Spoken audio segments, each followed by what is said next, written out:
You know, there's a term that I like to use. It's not a term that's used frequently. Well, the first portion is, and the second term is, but not combined in itself.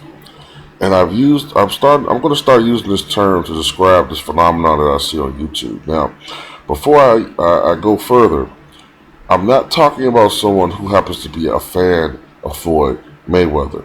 That is not what I'm talking about. Nor a fan of Manny Pacquiao. All right? I am not talking about people who root for either one of these men. You have your right to root for who you want to root for in boxing and in sports. Just like you have your right to choose whom you want to vote for. All right? I think that's a much more bigger deal, but you have your right to pick whom you choose to root for. What I am talking about are people who it becomes more than just sheer sports. It's your way of life. It's like religion. It's bigger than religion actually. No, I take that back. It's like religion because I know how far religion can go. It's like religion. Look, people can actually get seriously hurt arguing about some of these things with some people. All right. I like to use the term cult of personality fanaticism when it comes to certain people on here, when it comes to their favorite athlete. I thought LeBron tards, I thought Cole tards were bad. No. These guys are on a whole nother level. There's no reasoning with these people. I want to use an example like countries where you have uh, one man rule, dictatorships.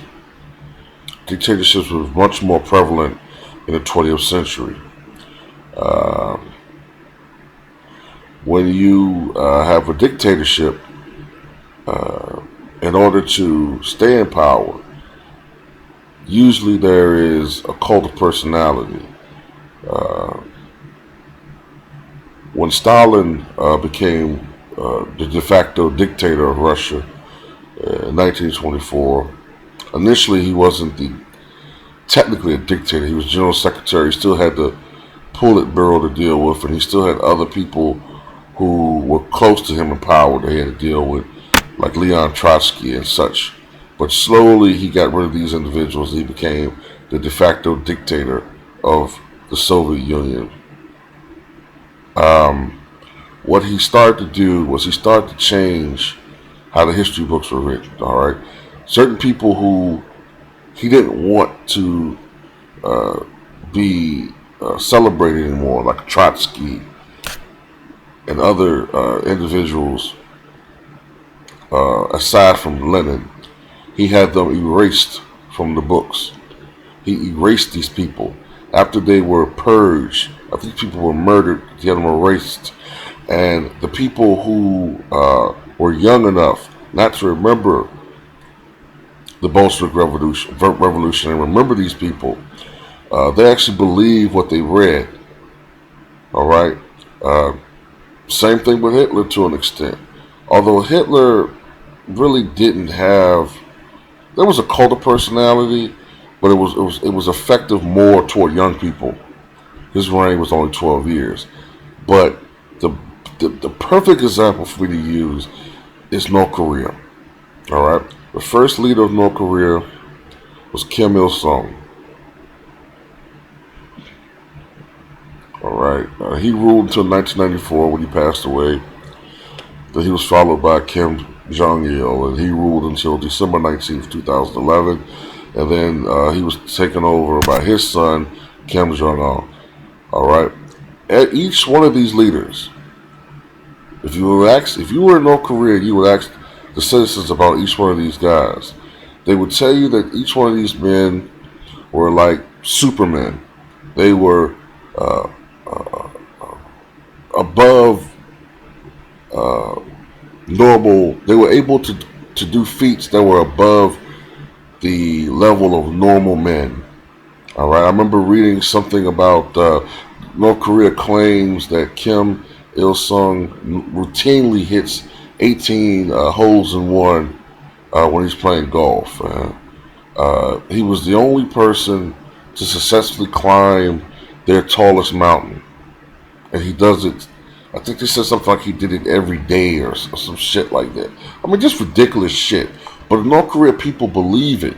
They actually believe that shit because they haven't been exposed to anything outside of the bullshit that they've been fed by their local media day in and day out. Pure, pure and simple brainwashing. These people have been lulled into a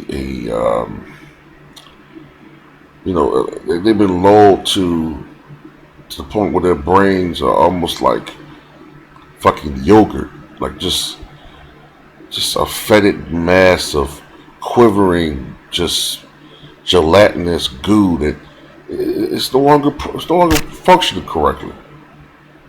These people no longer really use their own brains, and using your brain in North Korea will get you in a lot of fucking trouble.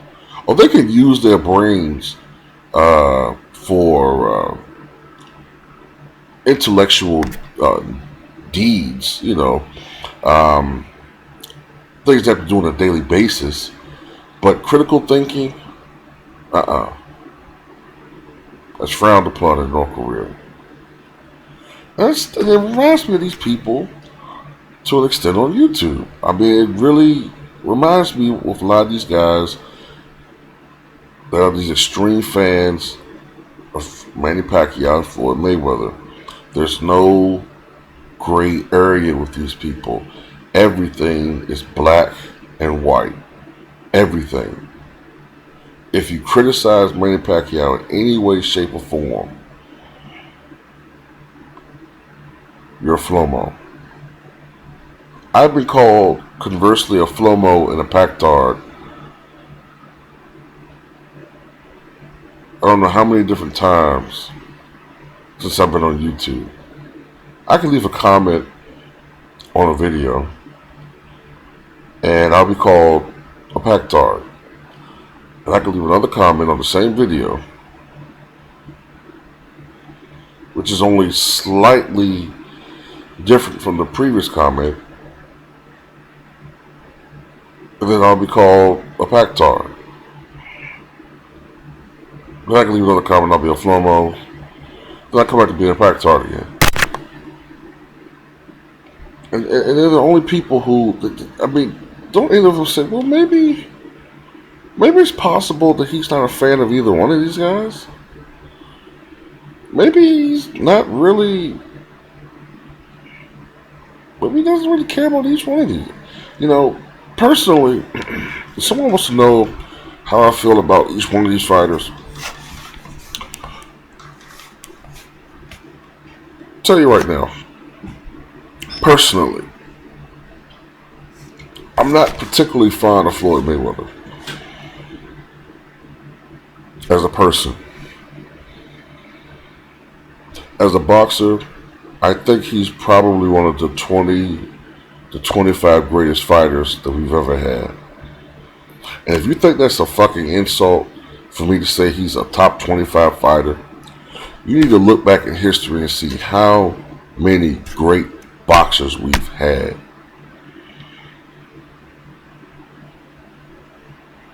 I put it to you like this. The NBA's top 50, in my estimation, is equivalent to being in boxing's top 150.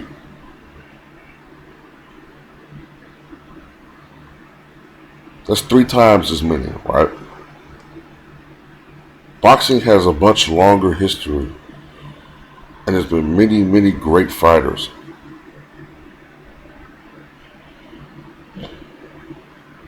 Now, I think Floyd Mayweather is a terrific all-around fighter. I think he's arguably top, maybe the greatest, or at least top 2 and 3 when it comes to defensive fighters of all time. He's that fucking good on defense. But there's some holes. Alright? Resume do count for something. It does. It's not all about wins or losses. Now with Manny Pacquiao, I really don't feel any way about him, either way. I'm not a fan of his. I don't hate him. I don't really dislike the guy. I think he comes off as a nice guy. I don't know him, but it's the way he comes off as. As a fighter, I think he's done some phenomenal things. He's done some phenomenal things as a fighter. His resume, to me, and it's just my opinion, is more impressive than Floyd Mayweather's. However, I do wonder if he's on the downside if he's more on the downside of his career than Floyd is. There's some signs. Yes, Floyd has slowed down physically. He has. But I'm wondering if Manny has slowed down more than Floyd has.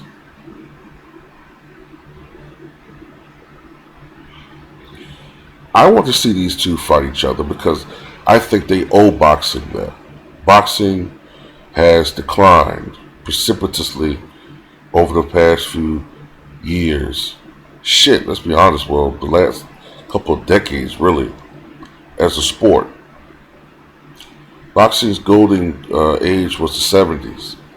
Muhammad Ali made boxing arguably the most popular sport in America at one point, and possibly the world. Boxing has become a sideshow. And Manny Pacquiao has a tremendous fan base, as does Floyd Mayweather. I think Manny perhaps has a bigger fan base outside of the United States. Inside the United States, I think Floyd has a much bigger fan base.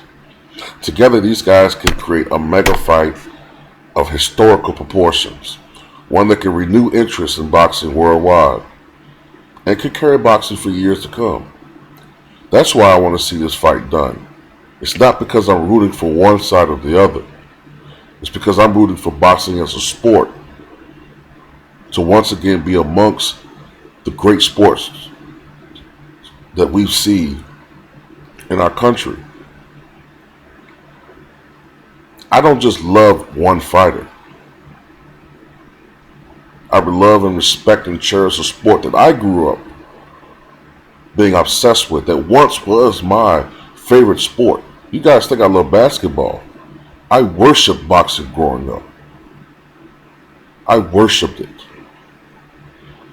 I read vociferously, day after day after day, about the historical fighters of the past, in particular the heavyweight champions. Don't come to me with this bullshit, this Johnny-come-lately bullshit about I'm rooting for one guy or the other. That's not my style. I want to see these guys fight because, goddammit, we deserve it as a fan base. And if they can't fight, then just move out the way. You're taking up space and let some of the new blood come in. That's all I got to say about that.